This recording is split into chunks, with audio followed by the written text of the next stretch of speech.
La G Pro X Superlight de Logitech est la souris la plus utilisée et la plus vendue dans le monde de l'e-sport. Vous la voyez partout, à chaque LAN, à chaque bootcamp, de chaque structure. Littéralement, tous les joueurs pro de FPS utilisent la même souris. Alors, il y a quelques semaines, Logitech a décidé de sortir sa nouvelle itération, la Superlight 2. C'est une souris plus performante que l'original tout en gardant les bases qui avaient permis à leur premier modèle de percer, c'est-à-dire une forme appréciée d'un très grand nombre de joueurs et un format super léger de 60 grammes. Et là, c'est un flop. La Superlight 2 n'est en rien une mauvaise souris, mais quand tout le monde s'accorde pour dire qu'elle n'est qu'un poil mieux que l'ancien modèle, et ça pour beaucoup plus cher, et bah c'est très décevant. Surtout quand on sait que ça fait 3 ans que la première version est sortie. Alors pourquoi dépenser 170 balles quand pour presque 3 fois moins cher, vous pouvez obtenir la Darmoshark M3S, une souris plus légère que la Superlight 2, tout aussi performante, avec une forme tout aussi universelle. Cette vidéo va être divisée en 3 parties dans lesquelles on va parler de ce qui rend cette souris absolument incroyable pour 70 balles. D'abord, on va parler du poids et de la forme, et ensuite les clics, et enfin les performances et la batterie. Avant tout, je prends le temps de remercier les gars de chez Maxisport qui m'ont envoyé la souris pour la review. Toutefois, ils me payent pas du tout pour dire quoi que ce soit, et ils découvriront la vidéo en même temps que vous. La Darmoshark M3S prend pas beaucoup de risques avec sa forme.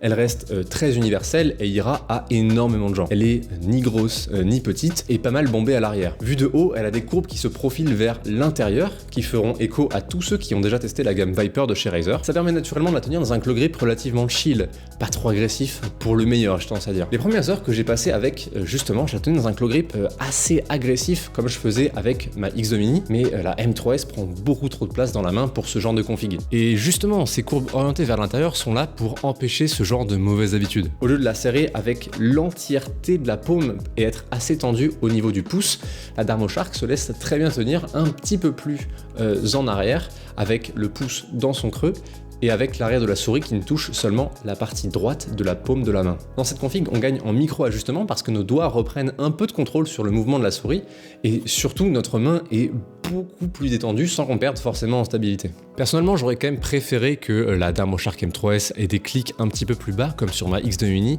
mais d'un autre côté, je peux aussi comprendre pourquoi est-ce qu'ils ont fait ça, parce que c'est ce qui plaît aux masses. Et le tout arrive dans la boîte à seulement 54 grammes, ce qui la place dans le top du top des souris gamer sans fil. Et c'est pas des blagues, ce calibre, d'habitude, il vous est proposé à au moins 100 balles, avec par exemple la Pulsar X2 ou encore la Lamzo Atlantis, soit environ 42% plus cher. Accessoirement, ça la rend aussi plus légère que les Superlight. C'est bon pour vous? Vous le savez, la forme et le poids d'une souris sont les deux facteurs les plus importants qui définissent sa qualité, et ça de très très loin. Et là, je dois dire que la M3S excelle dans les deux. Dans la main, elle est incroyable par contre, genre vraiment, franchement, je la kiffe. Il y a un moment où je switch, c'est pas une blague.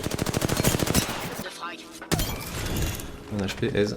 Comme pour la Superlight, la M3S cible des joueurs avec des moyennes à grandes mains. Alors personnellement, j'ai des mains très standards, elle me va très bien, mais aussi comme j'ai pas des gigamains non plus, je sais un peu mieux apprécier des formats plus petits, comme ce que m'offre ma X2 Mini.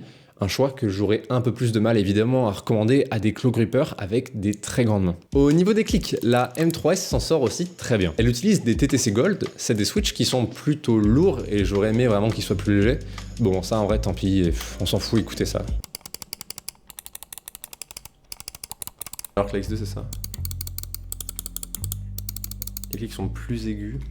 Bon, peut-être un peu plus cheap les clics, mais on s'en branle en vrai. Parce que de ce que j'ai vu, en gros, les switches qu'il y a derrière les clics, ce sont des TTC Gold. La bonne nouvelle, c'est que ces TTC Gold n'ont aucun problème de double clic, contrairement au KLJM 8.0 présent sur ma X2 Mini. Dans la pratique, pour ne pas avoir de double clic involontaire, avec ce genre de switch, on applique ce qu'on appelle du debounce. En gros, c'est un algorithme qui attend un certain moment avant d'interpréter les inputs qu'on lui envoie pour pouvoir enregistrer les double clics comme des clics simples quand le delta de temps entre les deux clics en question est très faible. Malheureusement, la conséquence de ça, c'est que ça rajoute du lag à votre souris, mais bon, ça reste dans l'ordre de quelques millisecondes et la différence est si fine que le moindre changement qu'on sent est placebo. Par exemple, avec ma X2 Mini, je suis obligé d'appliquer un debounce time de 5 millisecondes, ce qui ne se sent pas du tout, et d'ailleurs, c'est ce qui est appliqué par défaut. La bonne nouvelle, c'est que les switches utilisés par la M3S n'ont pas ce problème, et donc on peut régler un debounce time de 0 millisecondes dans le logiciel que propose Darmoshark. Alors, si je peux chipoter quand même sur un tout petit point, les clics de la M3S ont un petit peu de pré-travel avant d'actionner le clic. En gros, ça veut dire qu'on peut faire bouger un peu le double clic avant même d'activer quoi que ce soit. Alors je vous rassure, c'est pas gênant du tout, et d'ailleurs dès l'instant où on lance le matchmaking, on l'a complètement oublié. Maintenant, est-ce que la Thermoshark s'en sort aussi bien dans la partie performance? Vous verrez, c'est là que les problèmes commencent. Alors déjà, on va commencer par le bon. Sur la M3S, on a le capteur PixArt 3395, c'est le meilleur de PixArt et l'un des meilleurs capteurs au monde. Ça fait un élément de moins dans la boîte à soucis. Merci. Qui dit 3395 dit Motion Sync. Pour ceux qui connaissent pas, c'est une technologie qui permet de synchroniser les transferts de la souris vers votre PC avec vos inputs dans le but d'avoir une communication la plus fluide possible. Dans la théorie, c'est censé faire en sorte que des gigaflickshots soient les plus naturels possibles, mais dans la pratique, c'est quasiment impossible de sentir la différence. Mais bon, comme ça provoque aucun dommage collatéral, moi, je prends. Maintenant, on va continuer avec le moins bon. La M3S est vendue avec un récepteur 2000 Hz pour la souris. Ce que ça veut dire, c'est que si la souris est connectée via ce récepteur à votre PC, elle pourra communiquer avec lui 2000 fois par seconde. C'est-à-dire que vous n'avez un écart que d'une demi-milliseconde entre chaque input. Vous pouvez aussi passer par le dongle fourni, mais ça ne vous permettra qu'un maximum de 1000 Hz. Alors au sein de la communauté tech, c'est déjà un assez gros débat, les souris qui vont à 2000, 4000, voire 8000 Hz. Et quand certains disent que ça sert un peu à rien, à part vider votre batterie plus vite et faire bugger certains jeux, d'autres disent que c'est une frontière en moins, aussi infime soit-elle, entre votre main et votre PC. Personnellement, je me penche plutôt du premier côté de ce débat, mais c'est surtout à cause de l'implémentation de la M3S. Mon récepteur 2000 Hz ne fonctionne pas. Ça n'arrive tout simplement pas à synchroniser ma souris avec le récepteur en question. Alors j'ai vu sur internet ce genre de problème avec les produits de Thermoshark.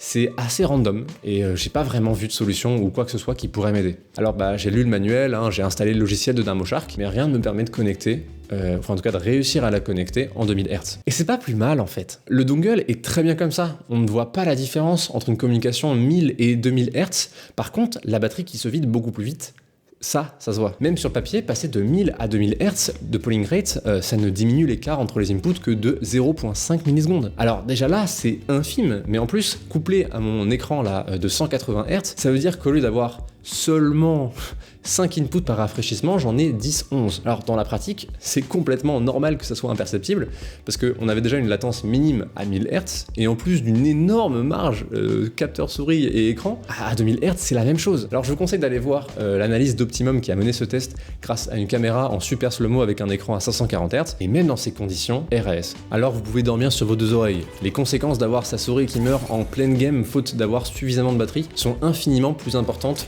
qu'avoir celle-ci qui ne communique que 1000 fois par seconde avec votre ordi. D'ailleurs, en parlant de batterie, celle sur la M3S est franchement pas mal. À 1000 Hz, je l'évaluerais à 35-40 heures de pure gaming, soit environ 2 fois plus, un peu moins de 2 fois plus que sur ma X2 Mini. Sachant que la batterie se vide bien plus vite quand vous jouez que quand vous ne jouez pas, comme sur toutes les souris. Donc si vous avez une utilisation variée de la M3S, vous atteindrez facilement les 110 heures que claim Thermoshark. Ok, pour finir, je pense que la M3S est une super souris, sans même prendre en compte son prix qui est absolument incroyable, c'est un produit de super bonne qualité. Ici, vous avez la trinité de réunis. Alors déjà, vous avez une forme super, avec un poids très léger et une très bonne batterie. Si on oublie le récepteur 2000 Hz qui est goofy, les performances sont aussi très bonnes. Et la cerise sur le gâteau, vous pouvez aussi l'obtenir à moins de 70 balles. Vous pouvez obtenir aussi la M3 Wireless pour encore moins cher. Faut juste savoir que celle-ci a des clics qui nécessitent du debounce et elle est un tout petit poil plus lourde. Si ces modèles vous intéressent, en ce moment chez Maxisport, vous pouvez obtenir un tapis de souris gratuitement en achetant une souris de la gamme M3. Je vous mets un lien qui me soutient énormément, merci beaucoup, dans la description. Et pour vous remercier, vous pourrez avoir 5% de réduction avec le code AUBERGE sur toute la boutique. Bon allez, c'était Antonin, on se revoit dans l'auberge. Ciao.